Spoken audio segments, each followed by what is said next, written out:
Now, I think for religious, ethical, and political reasons, we should take a neutral stance. In other words, not taking any side, not saying that the Israelis are right and they're righteous, nor saying that the Palestinians are right or righteous. Right. Okay. Now, I say that we should take this position because after a long study of all the facts, the history of it, and also the reasoning that both sides are using at this time, nobody comes out smelling like roses. I'm not just saying this because I'm a peace lover or something. What I think that it will do is allow both of those parties to give up what they're doing, since nobody supports them in what they're doing.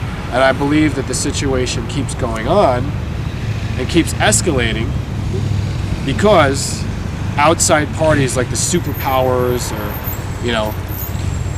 non-political groups, the religious groups keep supporting what's happening. Yep. I mean, as you look at the conflict, Hamas began the rocket attacks at the beginning of this round of the conflict. They did that in response to what you were saying earlier off camera, which you would repeat, I'm sure. I can bring it up. Okay. And essentially, Israel then responded. So, you see a situation where both sides aren't really willing to give up their addiction to violence, and essentially they are being backed by foreign outside parties, which eggs them on, I'm sure. Let's just say that these, the two central parties, which are anything that's directly Israel, the Israeli military, the Israeli government, as well as the Israeli people, are all not all, but the majority of them are patriotic. And then the other side, the Palestinians, whether it's Hamas or any of the other different factions from Gaza to the West Bank or wherever they may be, they will argue, and they'll have their kind of logic that they use to justify themselves and to promote themselves. Mm-hmm. And I really see that it's just ludicrous to take any side. Yeah, pretty much. I just say that anybody who's out there, you're really starting to look like fools at this point to support something like that. But I am going to try to get you out of your mistaken ways by presenting this argument. It's not going to be a very easy argument, but I want to start out with some of the facts, just so you don't think. Some of the people have said, well, you have a utopian dream idea, or you're just a peace lover, and you don't know anything what's going on. Why don't you? Well, actually, I would gander that I know more than you do.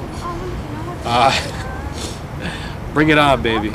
I have a lot of facts to back me up. I'm also capable of debating the Bible with anybody who feels like going theological route. So Christians out there,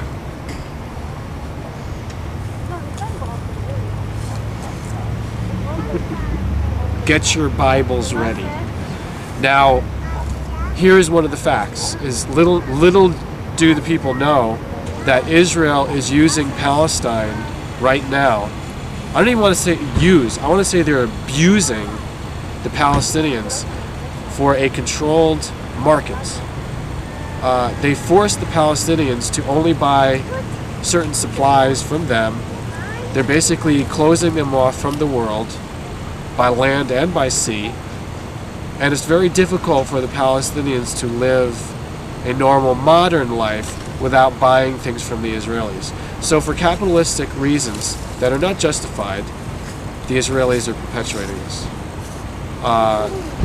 Now, let me give you something from the other side. The Palestinians will always argue that, pardon me, there is the Palestinian argument that the Israelis have no right to exist.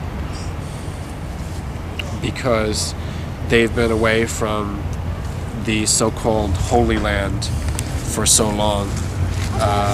This is not an argument to want the Jews to leave the area. Many people have migrated over time and will continue to do so. So this is very flawed reasoning. It cannot be used to justify the Jews out of Israel, or out of Palestine, whatever you want to call it.